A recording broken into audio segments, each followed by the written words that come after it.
नमस्कार फ्रेंड्स मु शक्ति आपण देखुंती नरसिंहा क्रिएशंस पेजेंट। तो फ्रेंड्स आज वीडियो रे वर्तमान बड़ मुख्य खबर उपर नजर पकाइबा जहाँकि आपण माने समस्ते जानि रखिबा निहाती दरकार। तेबे कोन रही आज वीडियो रे वर्तमान बड़ मुख्य खबर आपण माने जानिबा पई वीडियो को शेष पर्यंत देखंतु जहाँद्वारा कि आपण माने डिटेल्स इनफॉरमेशन पाई परिबे। एवं फ्रेंड्स ता पूर्व ए वीडियो गोटे लाइक करंतु जदि पारुछंती आपनकर सांग साथी मानकु वीडियो को शेयर करनतु।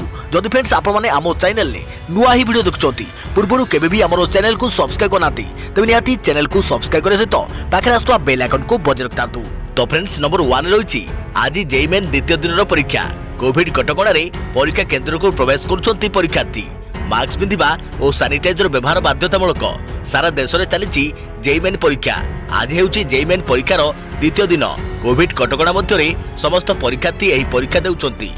सारा देश में आज 9,50,000 रु अधिक छात्र छात्री 660 केन्द्र में परीक्षा देउछंती। दुईटी शिफ्ट रे परीक्षा अनुष्ठित हेउछि। सकाळ 9 रु मध्याह्न 12 जाए एही परीक्षा चलीथिला। द्वितीय शिफ्टिंग अपराह्न 3 रु 6 मध्य हेबो। परीक्षार 2 घंटा पूर्व परीक्षा हॉल रो गेट खोलिथिला। बारकोड एवं सीसीटीवी जांच मध्य परीक्षार्थी परीक्षा हॉल को प्रवेश करुछंती। ओडिशारु एथर 38,236 जन छात्र छात्री जेईई मेन परीक्षा देबा पई पंजीकरण करिसंती। राज्य में मोट 24 परीक्षा केन्द्र करा जायछि। सेहीपरि ब्रह्मपुर, कटक, संबलपुर, राउरकेला, बालेश्वर, ढेंकानाल आदि शहर रे परीक्षा केन्द्र करा जायछि। भुवनेश्वर होइतबा 6टी केन्द्र रे प्राय 16,000 पिला परीक्षा देउछंती। सेप्टेम्बर 1 रु 6 तारिख जाए यही परीक्षा चलिबो। देखियो परवर्ती खबर आज बसिबो कैबिनेट रो गुरुत्वपूर्ण बैठक। मुख्यमंत्री को अध्यक्षतार वीडियो कॉन्फ्रेंसिंग रे एवं कृषि ऐतिह्य और राज्य कैबिनेट मीटिंग नियादायपारे गुरुत्वपूर्ण निष्पत्ति। आज गोटे दिन में बसिबो कृषि ऐतिह्य और राज्य कैबिनेट बैठक। मुख्यमंत्री को अध्यक्षतार बसिबो 3टी कैबिनेट बैठक। वीडियो कॉन्फ्रेंसिंग जरिया संध्या 5:45 रे अनुष्ठित हेबाकु थिबा राज्य कैबिनेट बैठक रे गोटे प्रस्ताव आसिबो बोली जणा पड़िछि।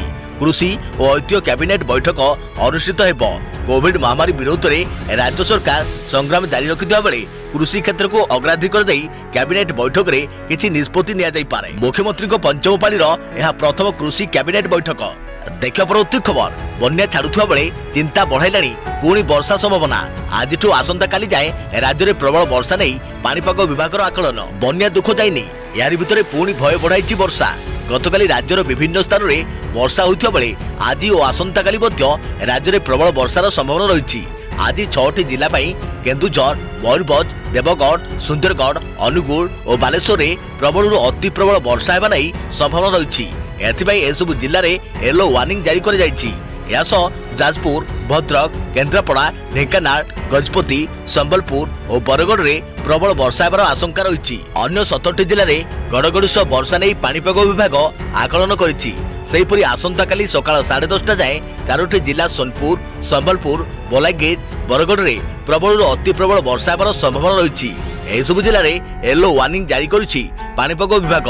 सेहीपरि झारसुगुड़ा, सुंदरगढ़, कलाहांडी, अनुगुल रे प्रबल वर्षा हेबार संभावना रही। देखिया परवर्ती खबर 24 गेट दे हीराकुदर छड़ा जाउछि बन्या जल। जलभंडार जलस्तर कमिया परे परे गेट संख्या कम हेउछि। 24 गेट दे हीराकुद जलभंडारु निष्कासित हेउछि बन्या जल। वर्तमान जलभंडार जलस्तर 625.31 फुट रही। वर्तमान जलभंडार भितर को प्रति सेकेंड रे 3,74,612 घनफुट जल प्रवेश करुछि। सेहीपरि 4,26,000 घनफुट जल प्रति सेकेंड रे निष्कासित हेउछि। जलभंडार जलस्तर कमिवा परे परे गेट संख्या कम हेउछि। एही हारे बन्या जल निष्कासन परिमाण रे मध्य ह्रास देखा मिली।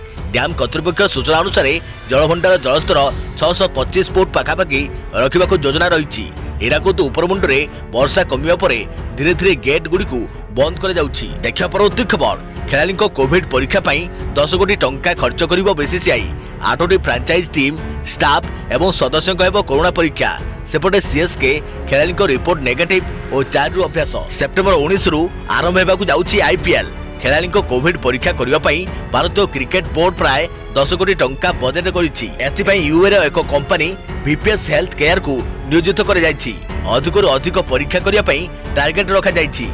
अधिकारी कहवा अनुसार बीसीसीआई कोविड परीक्षा 10 कोटी टंका खर्च करिबो। प्राय 75 जन स्वास्थ्यकर्मी आईपीएल परीक्षा प्रक्रिया रे अंश ग्रहण करिवे। खेलाड़ी और अन्य अधिकारी सुरक्षा तथा स्वास्थ्य सेवा कर्मचारी को एक पृथक होटेल रे रखा व्यवस्था होइछि। एथिरे प्राय 50 जन स्वास्थ्य सेवा कर्मचारी परीक्षा प्रक्रिया सहित संलग्न होइथबा बेले अन्य 25 जन लैब एवं डॉक्यूमेंट्स कार्य नियोजित कर जाइछि। देखियो परवर्ती खबर, स्टाइलिश कार किनिबा को इच्छा रखिसंती कि एनिकी पाखरे टंका नथिले भी आपण किनि परिबे car Swift Dzire Vitara Brezza परी विशालपूर्ण गाड़ी रे बुली परिबे आपण। कार किनिबा कार रे बुलिबा आजिकाली युवपीढ़ी मन में गोटे बड़ स्वप्न, कारण आजिकाली पिला माने निजर स्टाटस बजाय रखिबा सह बजार रे स्टाइलिश गाड़ी धरी बुलिबा समस्ते इच्छा करती।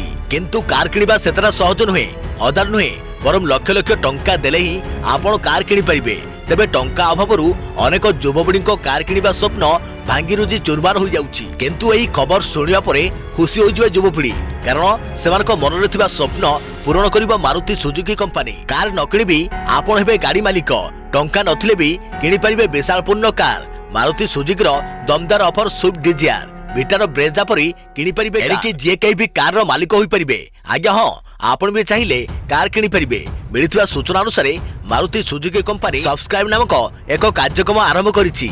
एही कार्यक्रम अधीन रे आपण 12, 18, 24, 30, 36, 42 किंबा 88 मास पई Swift Dzire Vitara Brezza Ertiga Baleno Ciaz एवं एक्सेल 6 को सब्सक्राइब करि परिबे। शोरूम आसीबे सांगरे कार नै घर को फेरिबे। तेबे सरल भाषा रे कहिबा गले आपण एही समय मध्यरे ए सब कार को निज घर को नै परिबे।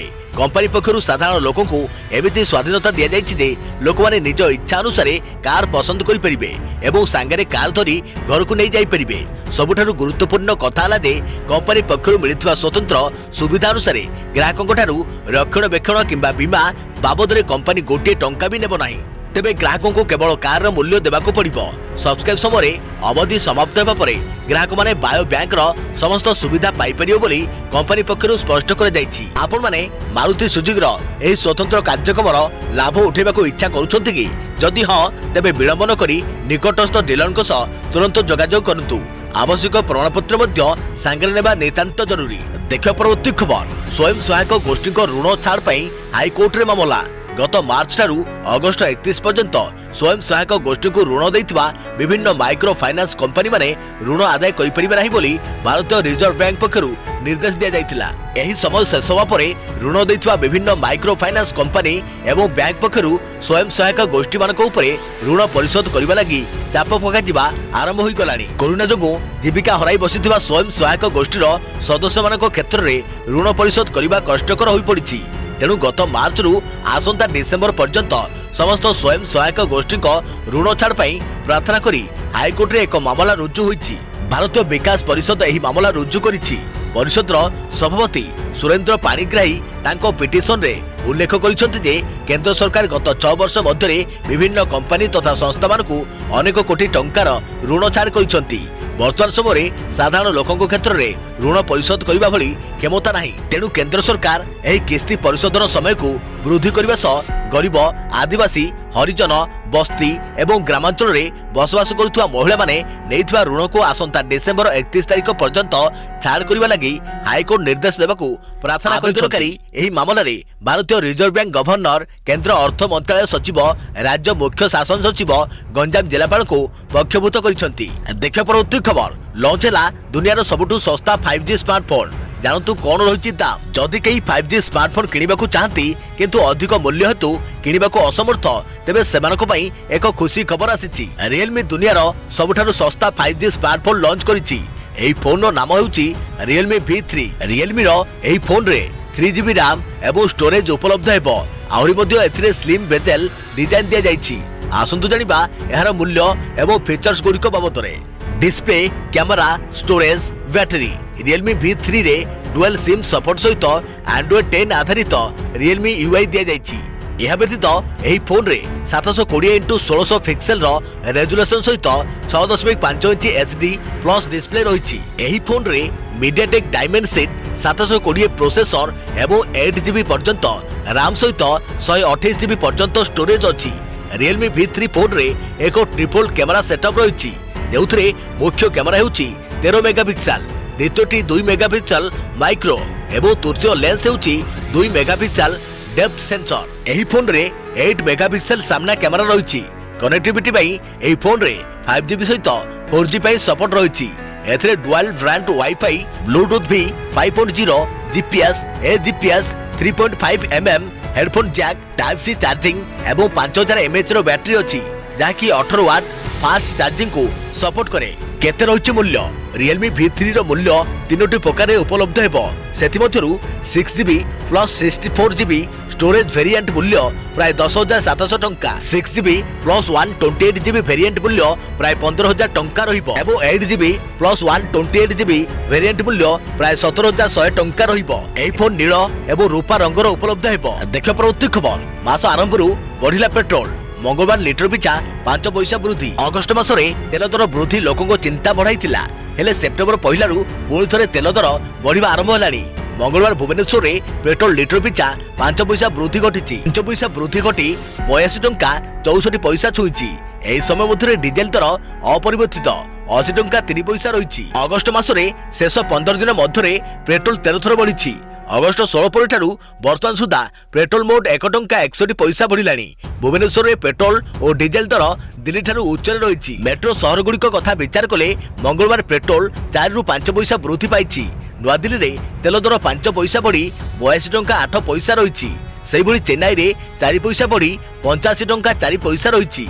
कोलकाता रे 5 पैसा वृद्धि पाई 83 टंका 57 पैसा एवं मुंबई रे 5 पैसा ऊर्ध्वर रही 88 टंका 73 पैसा छुईची। एही स्थान गुड़िक डीजेल दर यथाक्रमे 73 टंका 56 पैसा 78 टंका 86 पैसा 77 टंका 6 पैसा एवं 80 टंका 11 पैसा रहितबा इंडियन ऑयल पक्षरु सूचना रही। देखियो प्रति खबर आज सस्तार सुना बिकुछंती मोदी सरकार किनिबा पूर्वरु जानि नियंतु ए सब कथा। मोदी सरकार पुणी थरे आपनको पई सस्ता सुना किनिबाको सुजोग देउछंती। चलित वर्ष आपनको पई एहा शेष सुजोग। सरकार द्वारा जारी सॉवरेन बॉन्ड रो सब्सक्रिप्शन अगस्त 31 रु सेप्टेम्बर 4 पर्यंत निया जाई परिबो। गोल्ड बॉन्ड किनिबा पई डिजिटल पेमेंट कले ग्राम पिछा सुना 50 टंका सस्तारे पाइबे। एमिति निवेशकों पई बॉन्ड रो मूल्य प्रति ग्राम 5,067 टंका रहिबो। अर्थात 10 ग्राम सुना परे अति कम रे आपनको 500 टंका रिहाती मिलिबो। यार किस्ती सेप्टेम्बर 8 रु जारी करे जिवो। सॉवरेन गोल्ड बॉन्ड रे निवेशकों को फिजिकल भाबे सुना मिले नाही। या फिजिकल गोल्ड तुलना रे अधिक सुरक्षित। गोल्ड बॉन्ड जरिया रे आदिठु सरकार सस्तारे सुना बिकिबा आरंभ करिसंती। देखा प्रति खबर राज्य रे स्वाभाविक हला बस चलाचल। दीर्घ दिनर व्यवधान परे आज ठारू रास्तार पुणी गढ़ी राज्य सड़क परिवहन बस। उभय सरकारी और बेसरकारी बस चलाचल स्वाभाविक होईछि। 24 रूट रे ओएसआरटीसी बस चलाचल करिबो। ओएसआरटीसी रो परिचालना निर्देशक अरुण बोथ्रा देइथिबा सूचना अनुसार प्रथम दिन रे 14 डिपोरु 29 रूट रे 60 रु अधिक बस चलिबा आरंभ होईछि। यासो सप्ताह 7 दिन 8 रूट रे मो बस चलिबा नै मध्य सूचना मिलिछि। बस रे यात्रा करुवा समस्त यात्री और कर्मचारी मास्क पिंधिबा बाध्यतामूलक करि जाइछि। यासो यात्री मानकु बस रे छिड़ा होई जिबाकु मना करि जाइछि। यासो यात्री मानकु अधिकरु अधिक डिजिटल पेमेंट करिबाकु मध्य हुआ जाइछि। देखा प्रति खबर एलपीजी सब्सिडी बंद। एलपीजी सिलिंडर उपरे आउ सब्सिडी मिलु नाही। यह बंद हो जाइछि। सिलिंडर पिछा दर में नियमित वृद्धि घटवा और अंतर्जातीय बजार में तैल दर ह्रास पाइबारु एलपीजी उपरे आउ सब्सिडी देबाकू पड़ु नाही। अण सब्सिडी एलपीजी सिलिंडर दाम एबे 594 टंका को ह्रास पाइछि। ग्राहक माने सही टंका देई सिलिंडर किणुछंती। सेमानको खातारे आउ सब्सिडी राशि जमा करबाकू पड़ु नाही। विगत 4 मास होलानी ग्राहक मानक खातारे प्रत्येक लाभ हस्तांतर डीबीटी जरिया रे सब्सिडी राशि जमा करा जाई नाही। रिहाती और अणरिहाती सिलिंडर मूल्य मध्य रहितबा अंतर चलित वर्ष आरंभरू ह्रास पाइबारे लागिथिला। एलपीजी सब्सिडी बंद हो जिबारु सरकार चलित आर्थिक वर्ष रे 20,000 कोटी टंका संचय करि परिबे। देखा प्रति खबर पानीघेर रे कटक जिल्लार 1100 स्कूल 92,000 छात्र छात्री पाठपढ़ा प्रभावित। महानदी और तार शाखा नदी में बन्या कटक जिलार 8टी ब्लॉक को प्रभावित करिछि। 68,000 रु अधिक लोक क्षतिग्रस्त होइछंती। प्राय 1100 स्कूल 92,000 छात्र छात्री पाठपढ़ा भी प्रभावित होइछि। बही खाता पानी रे नष्ट हो जाइछि। बिजुली और नेटवर्क नथिबारु सेमानको ऑनलाइन पाठपढ़ा मध्य ठप हो जाइछि। मुंड गुंजिबाकू जागा नथिबा बेले ऑनलाइन पाठपढ़ा को पचारबा किए। प्रथमे कोरोना एबे बन्या हजार हजार छात्र छात्री पाठपढ़ा को गुरुतर भावे क्षतिग्रस्त करिछि। तेबे केते मात्रा रे स्कूल सब क्षतिग्रस्त होइछि और छात्र छात्री माने केते दूर प्रभावित होइछंती से संपर्क रे जिला शिक्षा अधिकारी डीओ आसंता 15 दिन भितरे तदंत करी रिपोर्ट प्रदान करियो बोली प्रशासन सूत्ररु सूचना मिलिछि। मिलिथिबा तथ्य अनुसार बन्यारे कटक जिलार 8टी ब्लॉक रो 51टी पंचायत और 100 गाँ क्षतिग्रस्त होइछि। ସେଥିମଧ୍ୟରୁ 31ଟି ଗାଁର 15,000 ରୁ ଅଧିକ ଲୋକ ଏବେ ବି ପାଣି ଘେରରେ ବିପନ୍ନ ଅବସ୍ଥାରେ ଅଛନ୍ତି। ତେବେ ବନ୍ୟା କ୍ଷତିଗ୍ରସ୍ତ 8ଟି ବ୍ଲକର ପାଖାପାଖି 92,185 ଜଣ ଛାତ୍ରଛାତ୍ରୀ ବନ୍ୟାରେ ପ୍ରଭାବିତ ହୋଇଛନ୍ତି। ପ୍ରାୟ 1,168 ସ୍କୁଲ ଜଳମଗ୍ନ ରହିଛି। ଆଠଗଡ଼ ବ୍ଲକର 192ଟି ସ୍କୁଲ ପାଣି ଘେରରେ ରହିଥିବା ବେଳେ 14,933 ଜଣ ଛାତ୍ରଛାତ୍ରୀ କ୍ଷତିଗ୍ରସ୍ତ ହୋଇଛନ୍ତି। ଦେଖିବା ପରବର୍ତ୍ତୀ ଖବର FM ବିଶ୍ୱବିଦ୍ୟାଳୟ ऑनलाइन पीजी सेमिस्टर फकीर मोहन एफएम विश्वविद्यालय पीजी चतुर्थ सेमिस्टर परीक्षा ऑनलाइन रे हेबो। कोरोना संक्रमण को दृष्टि रखी एभली निष्पत्ति निया जायछि। ऑनलाइन रे परीक्षा हेबा नै पीजी काउंसिलर बैठक रे निष्पत्ति निया जायछि। सेप्टेम्बर 15 रु 30 मध्य परीक्षा करे जिवो। एथिस अक्टोबर 15 सुधा परीक्षा फल बाहरियो बोली विश्वविद्यालय कुलपति मधुस्मिता दास सूचना दैछन्। अन्य पक्षरे उत्कल विश्वविद्यालय यूजी 3 बा यूजी शेष वर्ष शेष सेमिस्टर परीक्षा ऑफलाइन रे हेबो। चलित मास चतुर्थ सप्ताह परीक्षा मल्टीपल चॉइस और ओएमआर आधार करे जिवो। राज्य में 9टी जिलार 278 कॉलेज रे सेमिस्टर परीक्षा 50,000 रु 170 परीक्षार्थी देबे। तेबे छात्र छात्री माने एही 9टी जिले रे थिबा जे कोनसी कॉलेज रे परीक्षा देई परियो बोली उत्कल विश्वविद्यालय परीक्षा नियंत्रक डॉक्टर शरचंद्र माझी सूचना दैछन्ती। सेपरि उत्कल विश्वविद्यालय स्नातकोत्तर बा पीजी परीक्षा चलित मास तृतीय सप्ताह आरंभ हेबो। एहा ऑनलाइन रे करा जिवो। पीजी रे मात्र 3,500 छात्र छात्री शेष वर्ष शेष सेमिस्टर परीक्षा देबे बोली डॉक्टर माझी कहिसन्ती। सेप्टेम्बर शेष सुधा उभय पीजी और यूजीसी परीक्षा सरिबो। परीक्षा फल अक्टोबर 30 सुधा बाहरियो बोली से कहिसन्ती। देखियो प्रति खबर पीएम आवास योजना आज आरंभ हेबो बुकिंग। एमिति उठान्तु फायदा। प्रधानमंत्री आवास योजना अनुसार एणिके समस्त घर स्वप्न पूरा हेबो। एही योजना रे घर किणिले केंद्र सरकार होम लोन रे 2.67 लाख टंकार सब्सिडी देउछन्ती। निज स्वप्नर घर किणिबा पई केंद्र सरकार credit link subsidy scheme CLSS रो अंतिम तारीख को वृद्धि करी 31 मार्च 2021 कर दैछन्ती। या पूर्व एही योजना अनुसार लोकों को होम लोन रूपे 3 रु 6 लाख टंका पर्यंत राशि बैंक रू मिलुतिला, किंतु एबे याकू वृद्धि करी 8 लाख टंका पर्यंत कर दिया जायछि। देखियो प्रति खबर स्कूल फी चार्ज मामला रे हाई कोर्ट को राय को OAM रो स्वागत। कोरोना महामारी कारण स्कूल गुडी करे फी चार्ज मामला रे मंगलवार राय सुनाइछन्ती हाई कोर्ट। आपो समाधान करी ए संपर्क रे निष्पत्ति नेबाकू हाई कोर्ट को राय को स्वागत करिछि ओडिशा अभिभावक महासंघ OAM पक्षरु एक प्रेस विज्ञप्ति रे अध्यक्ष वासुदेव भट्ट कहिसन्ती कोरोना महामारी समय घरे स्कूल गुडी को फी आदाय को नै संघ पक्षरु आगत मामला रे हाई कोर्ट एक गुरुत्वपूर्ण सुनानी कहिसन्ती। स्कूल और गणशिक्षा विभाग प्रमुख शासन सचिव मध्यस्थतार एक बैठक बसी समस्यार समाधान कर ओडिशा अभिभावक महासंघ प्राइवेट स्कूल मालिक संघ प्राइवेट स्कूल शिक्षक संघ मुस्ताक अंसारी और प्रहलाद राउत को नहीं आलोचना हेबो। जदि एथिरे सहमति न हुए तेबे समस्त तथ्य को अनुधान करी हाईकोर्ट निष्पत्ति सुनाइबे। सह अध्यक्ष प्रसन्न विषय कहिसन्ती अभिभावक और स्कूल परस्पर परिपूरक उभयक सहभागितार स्कूल चले। पूर्व स्कूल समस्त कथा को अभिभावक समर्थन करी आसिचंती, किंतु वर्तमान एही महामारी समय स्कूल अभिभावक मानक अवस्था को अनुधान करबा उचित। स्कूल भी खोली नाही, केवल ऑनलाइन रे क्लास हेउछि, अन्य समस्त कार्य बंद रहिछि। ए समय स्कूल गुड को फी आदाय करूछंती, किंतु कोरोना पई बहु अभिभावक रोजगार रे बाधा सृष्टि होइतवारु फी देबारे असुविधा होउछि। तेणु ए समस्त विषय को विचार को नहीं समस्ते निज पक्ष रखंतु बोली से अनुरोध करिसंती। देखियो परवर्ती खबर हु होई बढ़ुछि कोरोना संक्रमण। गत 24 घंटा मध्य देश में 78,357 नुआ आक्रांत चिन्हट और 1,045 मृत्यु। मोट आक्रांतक संख्या 37,69,524 को वृद्धि। देश में लगातार भाव 3 दिन कोरोना आक्रांतक संख्या 75,000 पार करुवा बेले गतकाली 70,000 तलक खसीला आक्रांतक संख्या। हेले आज पुणी थे 78,000 पार करिछि आक्रांतक संख्या। आज उभय आक्रांतक संख्या और मृत्यु संख्या अधिक रही। गतकाली 24 घंटा मध्य 69,921 जन कोरोना आक्रांत चिन्हट होता बेले आज 24 घंटा भितर 78,357 जन कोरोना आक्रांत चिन्हट होती। तेबे गतकाली मृत्यु संख्या 1,000 तलक रही बेले आज मृत्यु संख्या 1,000 पार करिछि। देखियो परवर्ती खबर आज राज्य में 3,219 नुआ आक्रांत चिन्हट 11 मृत्यु। खोर्धा जिलू सर्वाधिक 730 पॉजिटिव। कटकू 400 लक्षे 9,700 पार कला आक्रांतक संख्या। आज राज्य में 3,219 नुआ आक्रांत चिन्हट होती। संगरोध केन्द्र 1931 जन संक्रमित चिन्हट होता बेले 1228 जन स्थानीय संक्रमित चिन्हट होती। मोट संक्रमित संख्या राज्य में 1,09,780 रे पहुंची। सेपरी 24 घंटे 11 जन मृत्यु होती। खोर्धारू सर्वाधिक 231 पॉजिटिव चिन्हट होता बेले कटकू 400 आक्रांत चिन्हट होती। सेपरी पुरीरू 270 बालेश्वररू 194 ବରଗଡ଼ରୁ 185, ଗଞ୍ଜାମରୁ 169, ମୟୂରଭଞ୍ଜରୁ 137, ଯାଜପୁରରୁ 117 ଜଣ, କେନ୍ଦୁଝରରୁ 102 ଜଣ, କୋରାପୁଟରୁ 90 ଜଣ, କେନ୍ଦ୍ରାପଡ଼ାରୁ 57 ଜଣ, ଢେଙ୍କାନାଳରୁ 37 ଜଣ, ସମ୍ବଲପୁରରୁ 78, ନୂଆପଡ଼ାରୁ 49, ସୁନ୍ଦରଗଡ଼ରୁ 60, ସୋନପୁରରୁ 26, ନୟାଗଡ଼ରୁ 62, କଳାହାଣ୍ଡିରୁ 37, ଜଗତସିଂହପୁରରୁ 60, ଗଜପତିରୁ 27, ଅନୁଗୁଳରୁ 64, ଭଦ୍ରକରୁ 87, ବଲାଙ୍ଗୀରରୁ 10, ବୌଦ୍ଧରୁ 36, କନ୍ଧମାଳରୁ 32, ମାଲକାନଗିରିରୁ 13 ଜଣ, ନବରଙ୍ଗପୁରରୁ 55 ଜଣ, ରାୟଗଡ଼ାରୁ 25 ଜଣ ଆକ୍ରାନ୍ତ ଚିହ୍ନଟ ହୋଇଛନ୍ତି। ଏଯାଏଁ 80,770 ଜଣ ସୁସ୍ଥ ହୋଇଥିବା ବେଳେ 28,483 ଜଣ ସକ୍ରିୟ ସଂକ୍ରମିତ ସଂଖ୍ୟା ରହିଛି। ସେହିପରି ରାଜ୍ୟରେ 24 ଘଣ୍ଟାରେ 11 ଜଣଙ୍କ ମୃତ୍ୟୁ ହୋଇଛି। ମୋଟ ମୃତ୍ୟୁ ସଂଖ୍ୟା ରାଜ୍ୟରେ 514ରେ ପହଞ୍ଚିଛି। ମୃତକଙ୍କ ମଧ୍ୟରେ ଗଞ୍ଜାମରୁ 3 ଜଣ, ଭୁବନେଶ୍ୱରରୁ 2 ଜଣ, ବାଲେଶ୍ୱର, ଭଦ୍ରକ, ରାୟଗଡ଼ା, ପୁରୀ, ଜଗତସିଂହପୁର, ସମ୍ବଲପୁରରୁ ଜଣେ ଲେଖାଏଁ ମୃତ ହୋଇଛନ୍ତି।